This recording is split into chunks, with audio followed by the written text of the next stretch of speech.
So, someone told you renting is throwing money away, and they probably also said just buy something.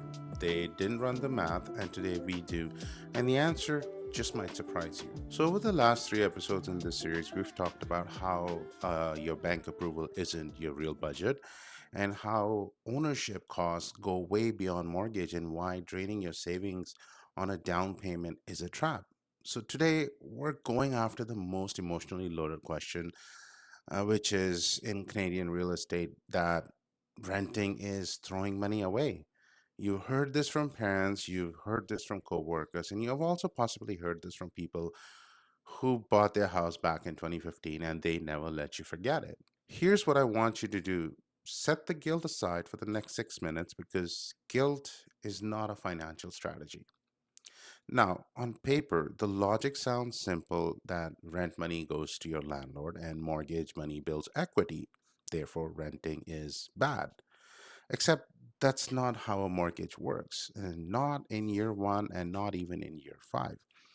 So let's just run the actual numbers here.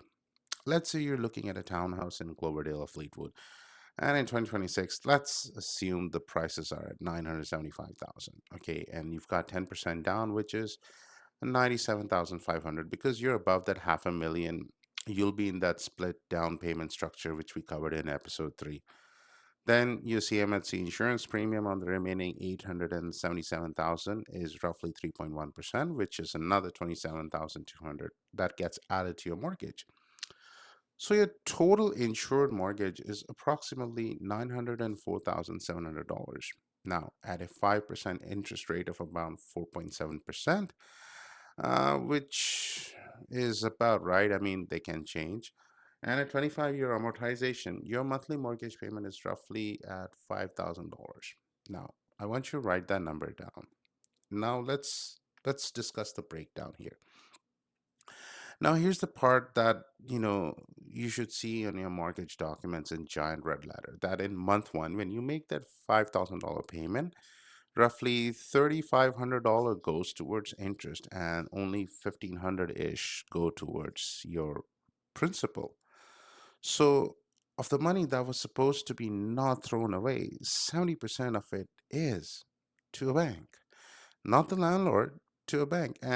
And I'm not saying that's wrong. That's just how amortization works. But let's compare apples to apples.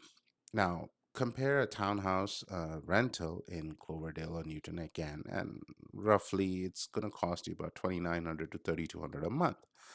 Let's use 3,100. So your renting cost is 3,100. Your owning cost is $5,040 in mortgage. Now, when you own, you have to remember you can also add strata fee, which could be another 450 bucks plus property taxes. That's about $285 a month on the assessed value of the property. And then there's the maintenance. And your real monthly ownership cost is close to $5,900 to $6,200. Your renting gap, what you save each month by renting, is roughly 2,700 to 3,100. Now, over 12 months, that's 32,000 to 37,000 that you could be investing or saving. So let's talk about the opportunity cost here. So, what if you invested that gap instead? Let's say you put $2,800 into a diversified index funds with historic returns of 7% annually over a 5 year period. You're looking at $200,000. Meanwhile, your neighbor who bought that townhouse, in 5 years, they maybe must have built $90,000 to $100,000 in equity.